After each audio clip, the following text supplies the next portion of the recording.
All right, back in the booth, back in the booth. Welcome to another episode of Sneaks, Rhymes, and Life. I am your host, Lyman McDonald. So we are getting it popping still in now in the month of July. As I told many of you, took a little bit of a break now, but ready to get it cranked up for season two of Sneaks, Rhymes, and Life. So appreciate all the support, everyone listening. Shout out to today's shirt that I'm wearing. Classic material NY. Make a ton of amazing hip hop gear. So shout out to the crew there. But we're going to talk about an MC that's on this shirt. Now it's a different album, but it's the MC that we love, and many people believe he is the GOAT and greatest MC of all time, and that would be Nas. So, lots of things to talk about Nas, and the album we're going to talk about is we've just flipped the page on the calendar and now gotten to the halfway point of 2021. Is crazy as a year with lockdowns here in Toronto and unlocking in every other part of North America. Um, we're going to talk about the 25th anniversary of Nas's sophomore album, It Was Written. So lots of things to talk about. Hopefully one of these days I get one of my friends to come on and let's debate It Was Written versus Illmatic. But It Was Written is an album that is held in such high regard to many people. And some people believe it's Nas's greatest work. It's his most diverse. I think Illmatic left a lot of people, thirsting for more because there was only 9 songs, but it is what it is, and let's really focus on It Was Written. So it's amazing to believe that this album is 25 years old. I still remember listening to it in college, and yeah, it was like the soundtrack of the summer of 1996. So, we had just come off the summer of '95 with Mobb Deep and who released the infamous and Only Built for Cuban Links, and then obviously his partner Az, not his partner, but his boy Az, who was the only guest shot on Illmatic. He had just come out with Do or Die in the fall.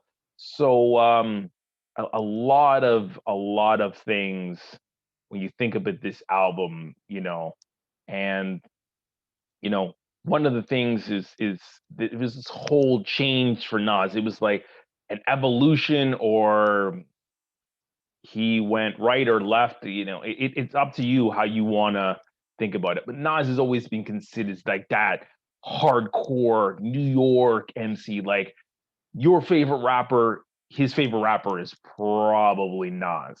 And that was kind of really Nas's perspective on how he went about things. He came into the game very young, mentored by a large professor, had the dream team in Illmatic with LES, Large Pro, Pete Rock, and DJ Premier, along with Az being a part of the equation, and then obviously Q-Tip, did the One Love track.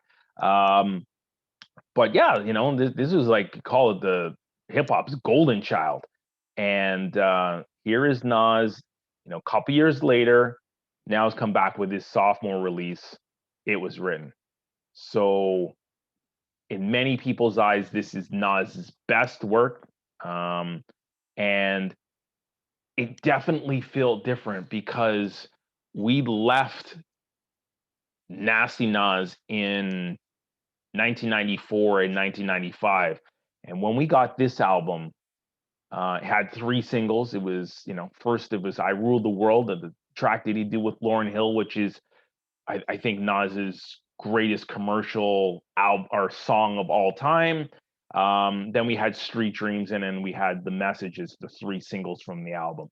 But there was definitely a shift or a totally different feeling, because this is where now Nasty Nas was left behind, and now we were in Escobar season or Nas Escobar. So definitely felt totally different on so many different fronts. Some people like it, some people hate it, but I really believe this was just a different Nas. And I think one of the things that we have to accept um, as music fans and hip hop fans is that artists change. We saw it with Common, we saw it with Ice Cube, we saw it with Rakim. We see it with everyone. Everyone wants to go about doing their music differently, and you have to give them that space. That's why they're artists. They don't paint the same picture over and over again, but they have to go about doing things that their own way. So, in this album, again, if we just look at the track listing, the message, um, you know, definitely a deep cut, makes you really think about, so many different things. And then you kind of go into Street Dreams, and I still think about the video. It was like it looks straight out of like Goodfellas or Casino or like one of those mafioso gangster flick songs. So our movies. So it was totally different feel to what was out there. And then we get to the primo track, I Gave You Power, where he was like a firsthand narrative of when you start listening to this, what? Wait, hold on. He's rapping that he's a gun. And everything he's talking about is talking about him being a gun. But like the wordplay and you really feel that you're part of this equation that you're a gun. And then, we got, Taken in Blood and Watch Them. No, I don't like using the word, so I'm gonna say it that way. But two definitely dynamic tracks, and you can hear Nas with his wordplay and just how he was just flowing on just different feeling beats. Like like Illmatic was so boom bapish and it was written as totally different. And then we get to the track, which is probably one of the most interesting ones on the album, is Nas Is Coming. And that's the track that he does with Dr. Dre. And they smoke weed. They talk about squashing this East Coast West Coast stuff because we seen the Tupac and the Biggie beef that was happening at that time. Tupac was going at anyone. He was going at Nas. He's going at Biggie and Puff. Obviously, he was going at Mobb Deep. So it was great to see them kind of come together. And then we saw the Super Group come together. And I know things never really worked out the way we thought it would, but we saw Foxy, we saw AZ, we saw Cormega come together as part of the firm along with Nature. So Affirmative Action is a dope track. Love Foxy's verse on it. She's talking about cutting that keys, so pretty dope. And then we got a couple bangers. The Setup and Live Nook Rap. Which was produced both by Havoc. Havoc is on, I think he's on the hook, and then both Havoc and Prodigy, rest in peace, Prodigy, are on the second track. So pretty dope.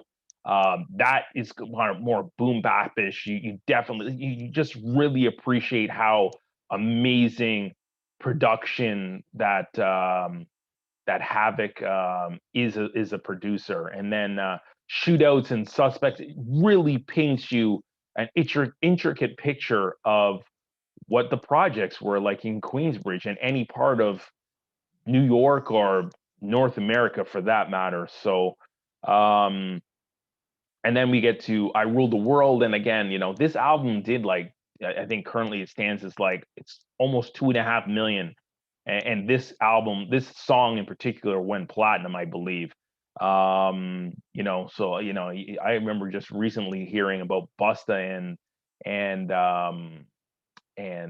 Janet Jackson when they actually did a song, and what the process that Busta went through to get Janet on the song and how he treated her through the whole thing. So it'd be very interesting to see how things went down with with Lauryn Hill and Nas, and what the process was to create such an amazing song. And then again, you look at the producers. You had LES again, Live Squad. Primo was on a track. Havoc. I know he put in work. So again, an amazing album. All tents and pieces. But again, it just wasn't Illmatic to many people. It definitely felt different. I know many rappers. Schoolboy Q, I think, is one of them. It says It Was Written is his favorite Nas. So again, the controversy will go on, and then again, we which is the best album. But I think you really got to take time to appreciate how amazing It Was Written was. I know I've seen Nas in multiple concert settings, and I definitely know that when I saw him one of the first times, he played a couple joints from It Was Written, and I loved it. But they recently, actually, as the beginning of the month, did a 25th anniversary of It Was Written, and like my prayers have been answered, because I didn't mention my favorite song, but my favorite song on It Was Written, I do like quite a few of them. I definitely like Setup. I didn't even mention Black Girls Lost, where he talks about the plight of the black woman. Very interesting perspective, without, I don't think, being extremely offensive. But it definitely is a song that you listen to. I definitely love both Mobb Deep tracks that they were on. Shootouts is definitely a dope one. Taken in Blood, I just love how it sounds, but my song is Silent Murder. I don't know if it's the Jamaican in me coming out, but Silent Murder is my track. Like, the way that it sounds sonically sounds like nothing else I've ever heard. Like, I literally freeze anytime I hear steel drums and wondering if Silent Murder is going to come on. So Silent Murder is definitely my track. When the album came out, for those that don't know, if you weren't collecting CDs or tapes, and you see lots of tapes in behind me, It Was Written came out on tape, and then CDs were just coming out at that time. I bought the tape first, and then immediately bought the CD after, or maybe I bought the CD first, and I realized that, well, actually, that's what I did. I bought the CD first, but realized that I heard that there was another song, because I had a dub copy, and then my friend gave me an advance copy. So where's this other track with the steel drums? And it's like, oh, it's a bonus track. It's only on the tape. And it's like, what? We're moving towards CDs and technology. Why would we say, well, he did it for the heads? I'm assuming. So I played the tape so much and rewound and played it again. I got my boombox right here beside me that I still had, from the mid 90s, and I can't make so many pause tapes from this thing here. But Silent Murder was my track, and part of it's the reason it's my track is because you couldn't get it. You couldn't hear it enough. You couldn't put it in your CD player and put it on repeat. So the 25th anniversary of It Was Written, Apple Music, and I've been looking for this song on Apple Music literally since the inception of Apple Music. Silent Murder is there. Yesterday, I played it in the car. I was in the car for hours yesterday, to and from, visiting my brother, and I probably played Silent Murder about 25 times, and I ain't done with it. So yeah, that's my track, and then that's my piece on It Was Written. So you haven't taken a chance to listen to It Was Written?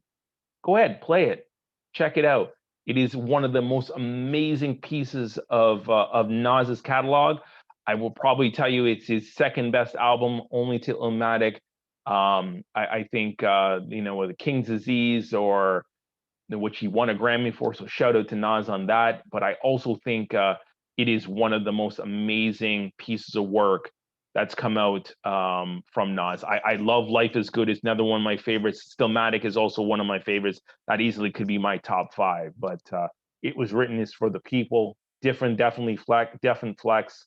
When we talk about Nas Escobar emerging, we definitely could talk about Nas until I'm blue in the face. But yeah, that's that. Got my Nas shirt on. This is Illmatic, but I gave you It Was Written. So take a second, pop it in the deck, and or put it on Apple Music if that's your flex, and take in It Was Written. But again, thanks for everyone listening. That's Lionel from Sneaks, Rhymes, and Life, giving you a little bit of something, and that's it for now. Peace.